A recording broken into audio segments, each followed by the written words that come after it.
Então vamos aqui à primeira pergunta de hoje. É uma senhora que pergunta: como podemos falar para nossos filhos que os jogos na internet, da maneira como foram criados, vem sendo uma porta para as forças involutivas agirem e influenciarem fortemente as crianças e os adolescentes? Bem, esses jogos que a TV programa fazem parte do trabalho das forças do caos. E com toda a neutralidade, você pode resumir ao seu filho aquilo que você pensa desses jogos. E antes de fazer isto, você peça ajuda da sua alma, do seu espírito. Peça ajuda para você conversar com ele da forma mais neutra possível e da forma mais simples também possível. E você se colocando diante da sua própria alma, antes de tocar num assunto tão delicado, você se colocando diante da sua alma e pedindo inspiração a ela, é claro que a alma do seu filho vai também colaborar com a sua, porque a alma do seu filho não deve estar muito contente de vê-lo diante daqueles jogos. Então, entre as duas almas, vocês podem se dispor a guiar a personalidade do seu filho, a guiar o seu filho aqui encarnado. Mas tenha sempre presente que isso deve ser feito com muita neutralidade, com muita imparcialidade, porque se seu filho reagir, não vai ser bom para ele e nem vai ser bom para este contato. Então você pense bem na sua alma antes de falar com ele e procure usar a máxima neutralidade, porque assim a sua alma e a alma dele poderão ajudar nesta tarefa. E outra pessoa diz que durante uma aparição em Aurora, a Mãe Divina disse a seguinte frase: meu filho, Jesus, virá buscar os dons que foram dados a vós. E isso não é apenas uma teoria. Bem, sempre que nós nos oferecemos ao universo para servir e não escolhemos tarefas e vamos servir lá onde é necessário, aceitando aquilo que surge, os nossos dons vão ser aplicados, vão ser conhecidos. Todos nós recebemos dons antes de encarnar. Há coisas que nós desenvolvemos aqui, mas há outras que já nascemos com elas. Coisas positivas para servir ao mundo e à humanidade. Então isso é que chama-se dons. Isto é o que a Mãe Divina está querendo dizer com dons. E quando nós não estamos escolhendo o serviço a ser feito, estes dons emergem. E nós vamos verificar que esses dons correspondem àquilo que é necessário para nós servirmos. E todos nós temos esses dons.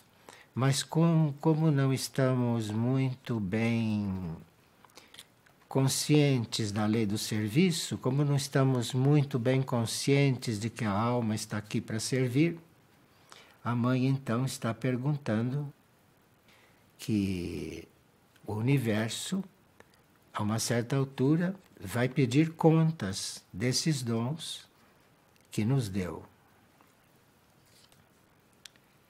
E uma pessoa gostaria de saber até que ponto ela pode anunciar a palavra de Deus ou não deve? Até que ponto ela deve anunciar a palavra de Deus ou não? A sua vocação para isso é que vai atrair os seus ouvintes. Então não se trata de procurar pessoas para anunciar a palavra de Deus. Se a sua tarefa for essa, essas pessoas vão se sentir atraídas por você. E aí, quando essas pessoas se aproximarem e quiserem ouvir, aí você vai fazer com elas aquilo que puder. Mas para alguém querer anunciar a palavra de Deus, precisa que as pessoas que querem ouvir apareçam. E isso é um sinal de que você deve fazer este trabalho.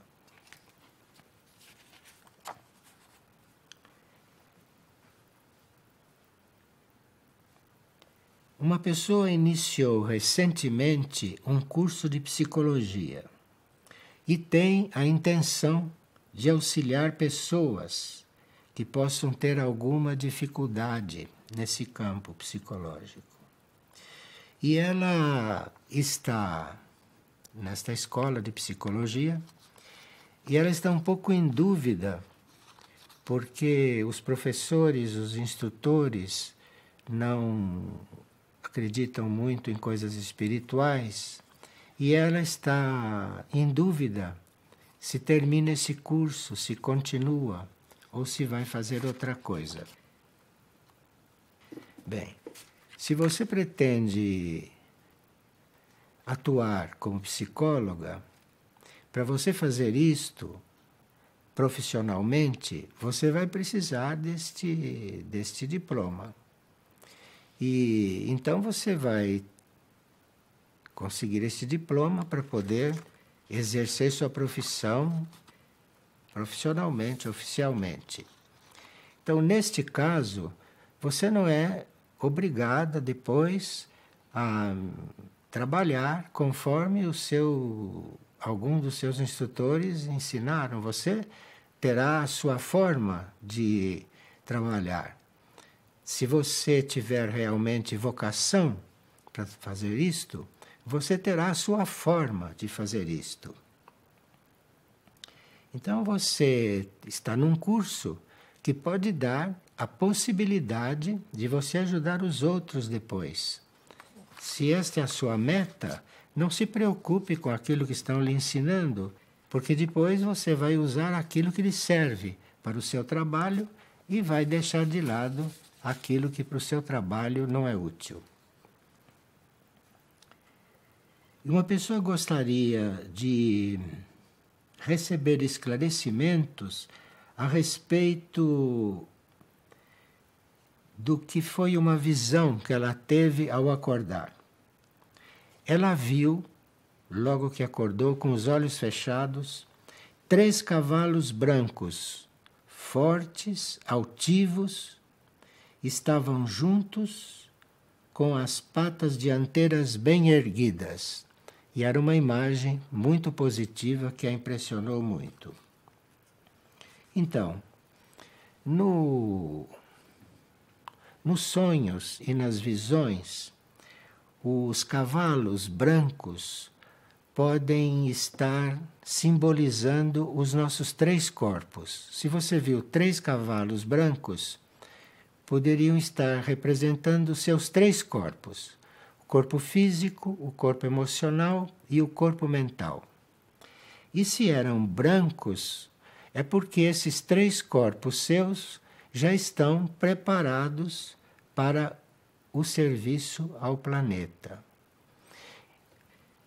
O símbolo do cavalo, como o nosso corpo, é porque nós estamos como que montados no cavalo.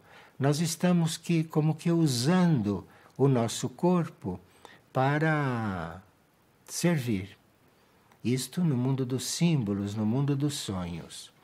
E como o cavalo é um animal muito positivo e que tem a consciência do seu serviço ao homem, à sua humanidade, como espécie animal, aliás, os cavalos são uma porta de entrada para a alma-grupo começar a criar uma alma dentro de um animal. Então, você está com 3 corpos que estão preparados para começar a servir ao mundo.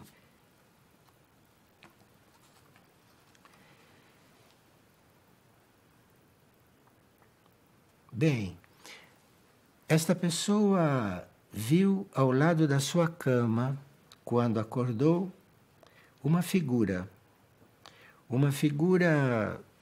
que lhe pareceu estranha e querendo influenciá-la. Aqueles que sonham com coisas assim, que sonham com figuras ou personagens que querem nos instruir, querem nos ensinar qualquer coisa, querem, enfim, nos influenciar, a gente faz o sinal da cruz, aquela cruz cristã, diante da imagem. E se a imagem é negativa, se aquilo está se apresentando com intenções involutivas, tudo se dissolve, porque esse símbolo da cruz é muito importante tradicionalmente também por dissolver forças involutivas. E quando se trata de saber o que está acontecendo realmente em uma visão, em um sonho, o sinal da cruz é muito útil. Mesmo dentro de um sonho, se você não está muito segura do que está vivendo ali, você se lembre de fazer o sinal da cruz, que o sonho se dissolve, o sonho termina imediatamente. E isto é válido principalmente quando se sonha com figuras espirituais, como muitas pessoas sonham com Jesus, sonham com Maria, sonham com Padre Pio, como nos relatam. E principalmente quando estamos diante dessas figuras em sonhos, uma das formas de nós sabermos se são autênticas, se são reais, e se não são coisas feitas pela nossa mente ou por forças que querem nos iludir, faça-se o sinal da cruz e logo se vê se isto é real ou não. E fazendo o sinal da cruz, se a figura persiste e começa a falar com você e continua se dirigindo a você, é porque a figura é autêntica. E uma pessoa está com um filho de 6 meses e não sabe se vai criá-lo comendo produtos animais. E dizem a ela que as crianças podem precisar disso. Nós não conhecemos a tendência delas, então que seria muito arriscado com esse atual DNA que a gente desse carne para as crianças. Você busque um pediatra espiritualista e consulte-o sobre isso cuidadosamente. Consultando um pediatra espiritualista, ele vai saber conduzir você nesta tarefa. Mas aí, não fique escutando pessoas que, em princípio, já são contra a você criar um vegetariano. Você consulte um pediatra competente e que seja espiritualista, que possa dialogar com você sobre o assunto. E aqui, ela, em um sonho, presenciou um ser que falava telepaticamente com ela. Mas esta linguagem telepática, ela não se lembra como foi. Ela recebeu várias instruções, mas o ser não parecia um ser desta terra. Era um ser de baixa estatura que conversava com ela telepaticamente. Ela sentiu que estava em colóquio com ele, mas depois que despertou, não se lembra o que falaram, mas se sentiu um pouco diferente. Se sentiu um pouco diferente e depois disso ela se sentiu um pouco infeliz, porque não estava segura do que tinha acontecido. Bem, se o encontro não se deu com palavras, e se foi uma telepatia, você talvez estava ali naquele colóquio reagindo um pouco mentalmente, sem perceber. E por isso ficou infeliz no fim. Mas pelo fato de você estar reagindo, não é que você não se lembra do que ele lhe disse.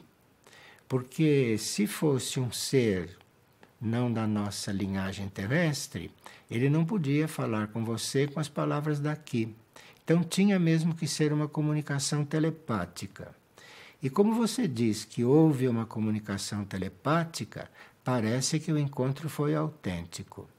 Então agora você teria que fazer o propósito de aquilo que ficou no seu subconsciente ou aquilo que ficou no seu inconsciente depois desse encontro, você ter o propósito de seguir, você ter o propósito de cumprir.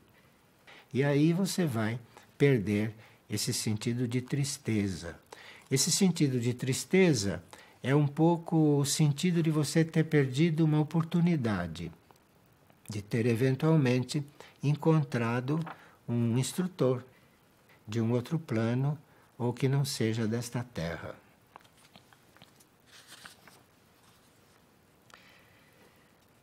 Qual é o significado mais profundo contido na palavra morte, na oração da Ave Maria, nesta época? Pergunta uma pessoa. Porque na Ave Maria se diz: rogai por nós pecadores agora e na hora da nossa morte. Então, na hora da nossa morte, na Ave Maria, tem também um sentido oculto. Não é só isso que está claro. Porque a Ave Maria, neste ponto, está chamando uma ajuda para que a gente tenha o melhor pensamento possível na hora de desencarnar. Porque o nosso último pensamento pode determinar certas coisas na futura encarnação. Então a Ave Maria, apesar de ser uma oração muito comum e muito normal, ela tem seu lado oculto.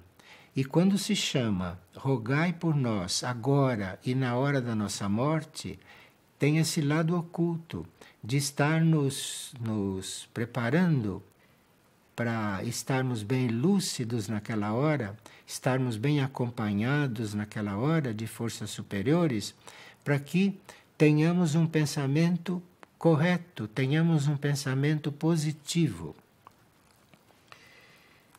E depois pergunta esta mesma pessoa o que representa a enxaqueca e o que é possível fazer para solucionar este assunto. É cuidar de não pensar negativamente. É o pensamento negativo que a longo prazo ou a médio prazo começa a produzir enxaqueca. E como podemos transcender a mente, estar no coração e inteiros no trabalho da oração?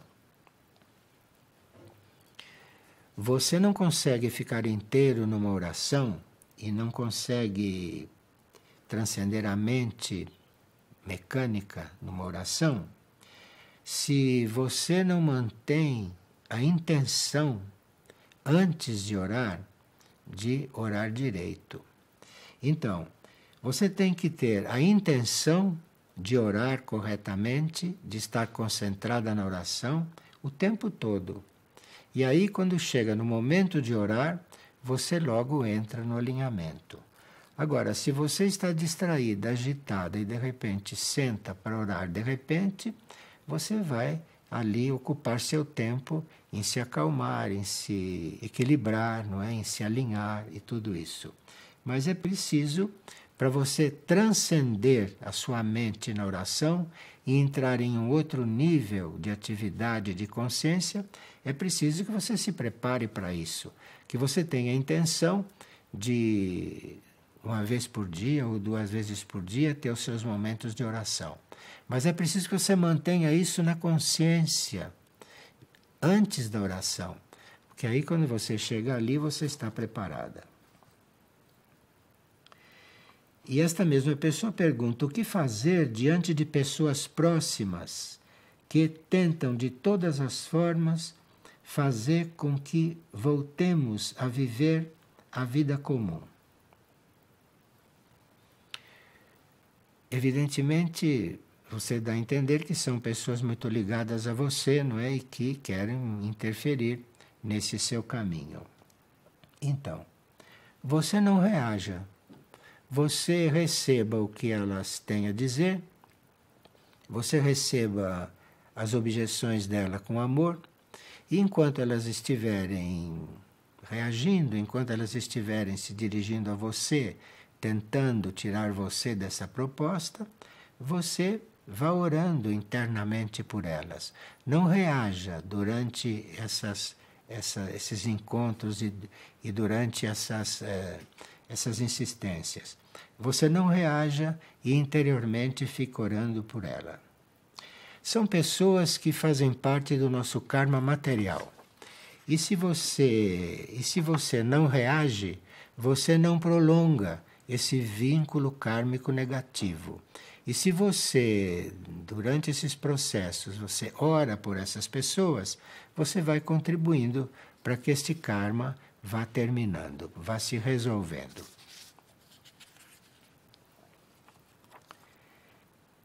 Uma pessoa, a pedido da mãe, ligou a televisão para ver um programa sobre animais. E ficou muito impressionada, porque ela gosta de orar pelo reino animal.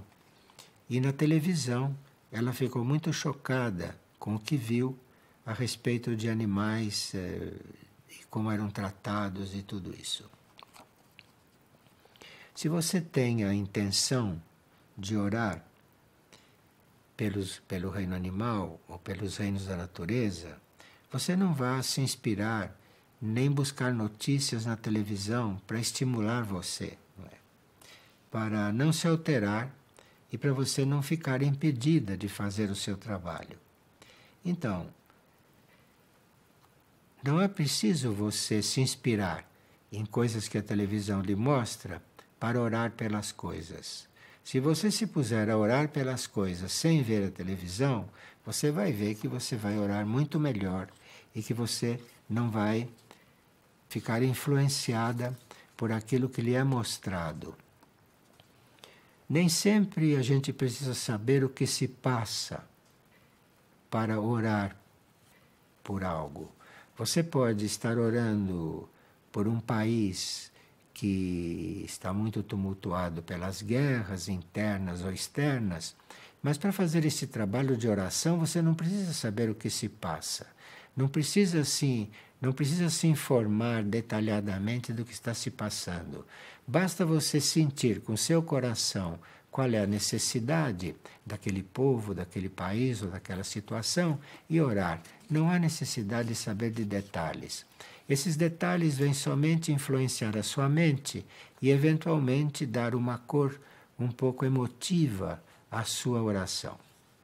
E assim, emotivamente, a sua oração vai ficar um pouco mais pesada e não vai poder subir tão alto e chegar lá no nível aonde a sua alma quer que ela chegue. Venho reparando uma mudança grande na maneira como as orações são agora conduzidas. Estão sendo feitas orações próprias da Igreja Católica, que eu conhecia desde pequena. E uma das participantes do meu grupo de oração chega até a ir com uma camiseta do Papa Francisco. E qualquer pessoa que vê pela internet a aparição da Mãe Universal pensa que o trabalho é da Igreja Católica. Bem, este ponto nós já podemos responder rapidamente, porque o trabalho é ecumênico. não é um trabalho da Igreja Católica, o trabalho é ecumênico, então inclui o trabalho de todas as religiões.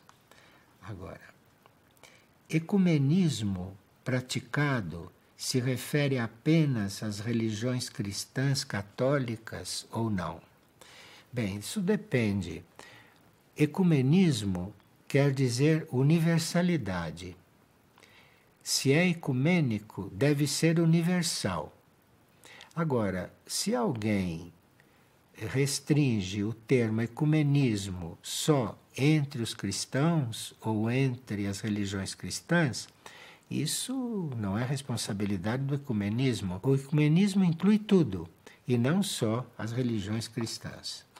Agora, isto depende da capacidade do devoto de ser universal. É melhor que ele seja ecumênico, cristão, entre os cristãos, do que não ser ecumênico. Agora, se ele tem capacidade, como devoto, de incluir outras religiões, de incluir outras religiões, então o seu ecumenismo será maior, será mais real. E não poderemos servir as excelsas consciências da Mãe Universal e de Cristo Samana e nos colocarmos disponível para tão sagrado serviço neste momento, sem nos identificarmos com uma religião formal estabelecida? Claro que sim. Você não precisa ter uma religião formal estabelecida para se identificar com o trabalho com Cristo ou com a Mãe Universal. A própria Mãe Universal, numa das suas comunicações, diz que ela não tem uma religião, que ela não tem religião alguma, que ela representa a religiosidade, ela representa este trabalho de nos religar com aquilo que está no alto, com aquilo que é espiritual. E você pode fazer o trabalho espiritual sem ter religião alguma. Agora, a grande maioria das pessoas talvez ainda não tenha a possibilidade de se organizar internamente para fazer isto sem um apoio formal ou sem um apoio institucional. Então, se você quer ser ecumênico, se você quer ser universalista, você pode não ter religião alguma, mas não ser como algo que faça os outros se sentirem diferentes, porque não tem religião. Então você pode não ter religião alguma e fazer perfeitamente o seu trabalho espiritual, mas respeitando e compreendendo aqueles que querem fazer o mesmo trabalho que você está fazendo, apoiados por uma religião. E ela diz que nessa impressão de que nós estamos nos tornando católicos, nós estamos falando menos de Antuak. Antuak, que é um membro da hierarquia planetária, não? E que é o responsável, o regente do trabalho em Figueira. E por que não se fala mais de Antuak? Bem, Antuak já está bastante conhecido e existem vários livros falando de Antuak. Existe no glossário esotérico o verbete Antuak, que explica muito bem o que ele é. E nós temos um contato grupal sempre muito bem trabalhado com Antuak. E ela está dizendo que é muito estranho que agora se esteja falando mais de São José do que de Antuak. Bom, o trabalho de Antuak está numa determinada linha. O trabalho de Antuak não é bem uma linha de oração. O trabalho de Antuak está numa linha um pouco mais interna e um pouco mais abstrata.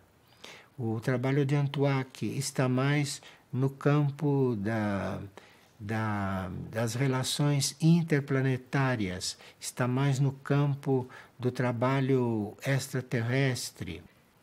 E São José está sendo trazido como figura e como consciência São José, ao trabalho, porque é um aspecto de Antuaque, porque foi uma das encarnações de Antuaque, não? São José foi uma das encarnações de Antuaque.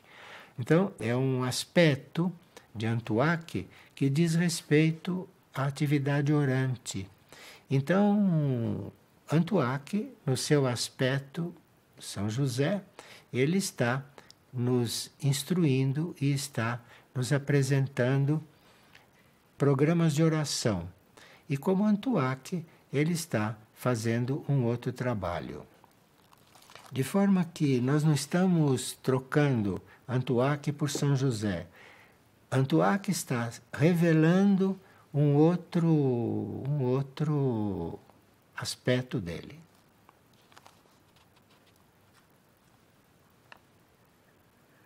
Uma pessoa está perguntando qual é a diferença entre provas e expiações. Uma prova é uma oportunidade muito especial que nos é dada para nós evoluirmos. Então, quando você precisa de um impulso, quando você precisa de uma oportunidade para evoluir mais rapidamente, então vem uma prova na sua vida. E se você sabe viver esta prova, você vai notar que saindo desta prova, você cresceu em consciência, você caminhou. Então, uma prova não é um castigo, como muitas pessoas pensam. Uma prova é uma oportunidade de nós crescermos. Agora, uma expiação não é uma prova.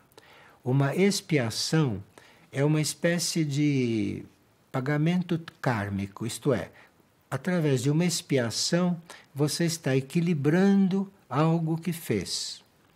Então não é o mesmo sentido de uma prova.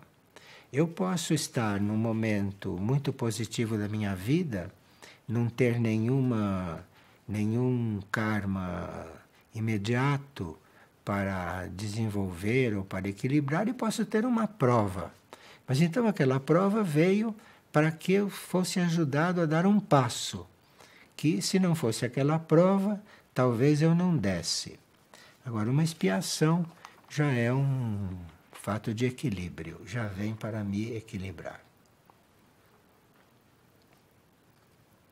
A pessoa pergunta: se não vivemos em uma comunidade luz e se ainda habitamos em cidades que dificultam a vivência dos ensinamentos espirituais que recebemos, como devemos agir? Então, claro que quem vive numa cidade, ela tem que aplicar muito mais a sua energia de vontade para se manter alinhada, e em uma comunidade de luz, ela, pelo menos teoricamente, tem ali um ambiente preparado para ela fazer o seu processo. Se ela está numa cidade e se ela não tem condições kármicas de vir para uma comunidade de luz, é sinal que ela necessita desenvolver a vontade em um ambiente mais difícil, em uma situação mais difícil.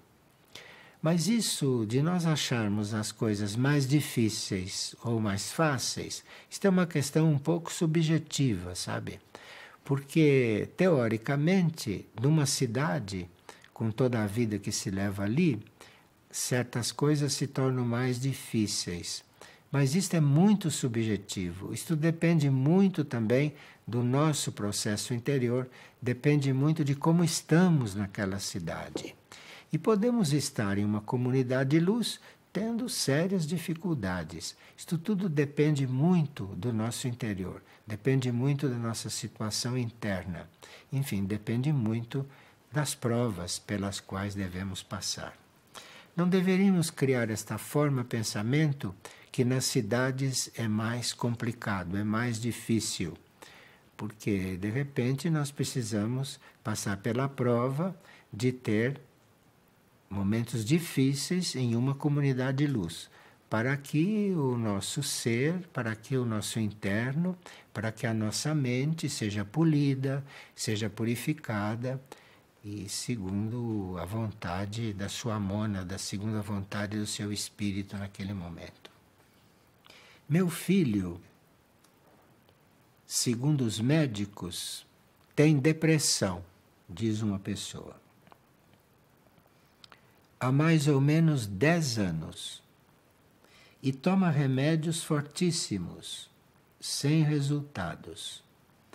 Então, isto é porque as causas estão numa vida anterior. A depressão não começou nesta vida.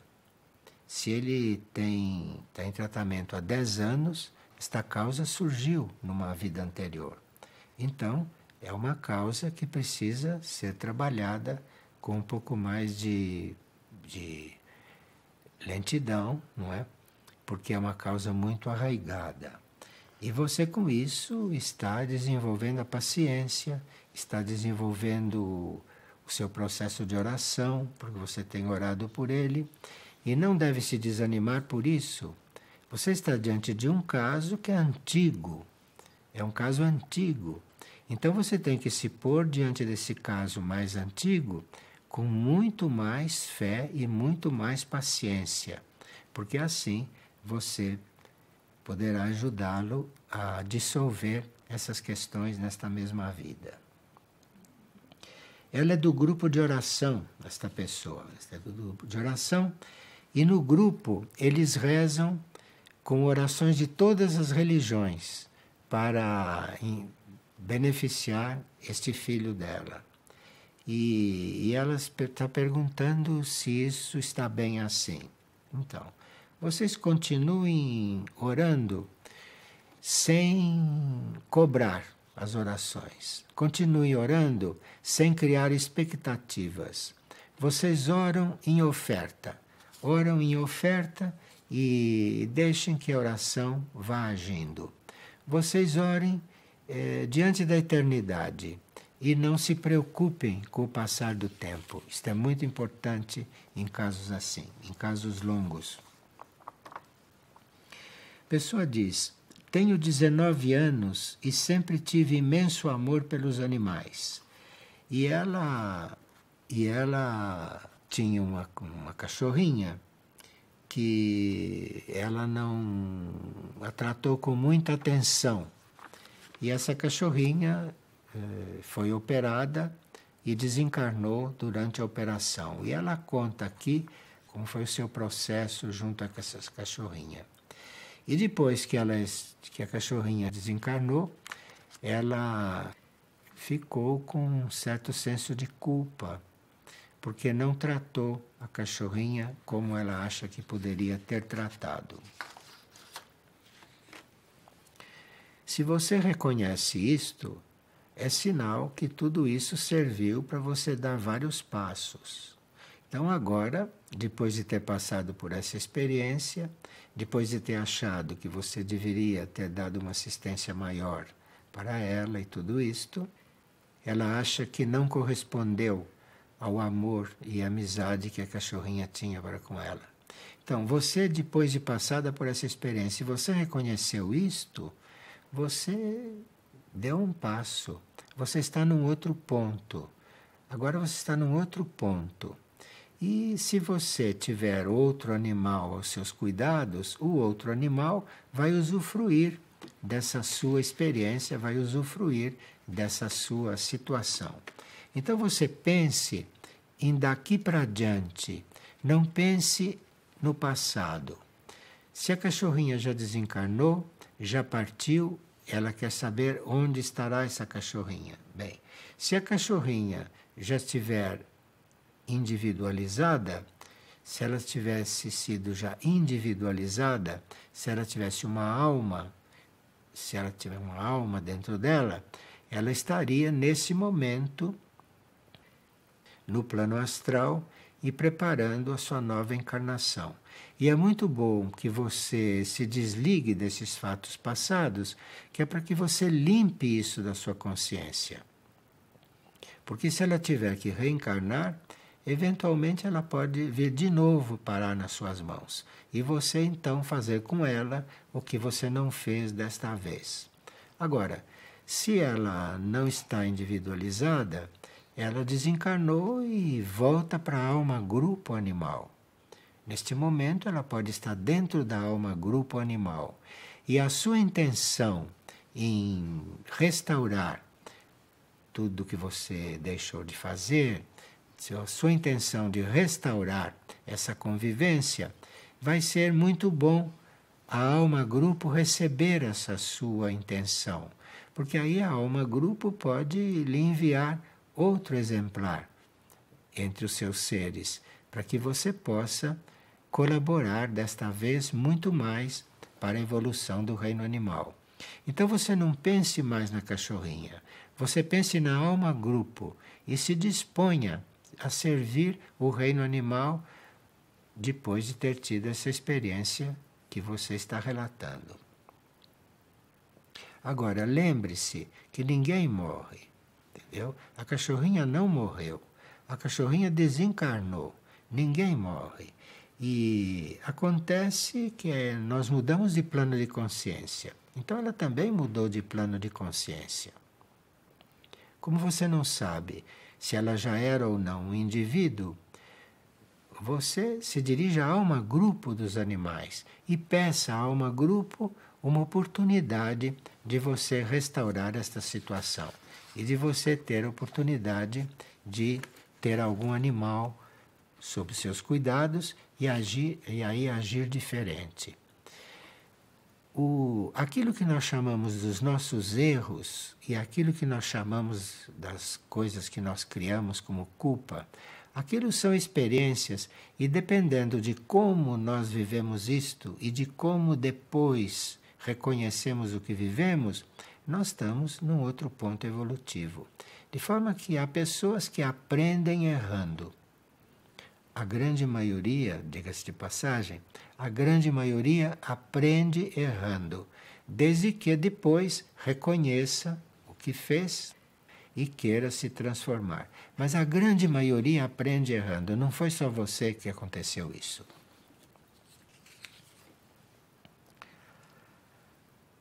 A Mãe Divina ensina a entrar no seu coração. Cristo Jesus oferece o seu coração. E o castíssimo coração de São José, diz a pessoa, também está falando em coração. Porque todos eles falam em coração. Todos eles falam em coração porque estão trabalhando a nossa relação com a nossa alma. E a nossa alma tem o seu ponto de ancoragem na área cardíaca, é no coração. Então, todas essas entidades estão nos trabalhando também no plano físico, não estão nos trabalhando só no plano espiritual. E através de chamar a nossa atenção para o nosso coração, estão nos trabalhando no plano físico. Nós temos muito mais facilidade de encontrarmos nossa alma se nos voltarmos para o nosso coração do que encontrarmos nossa alma num plano abstrato.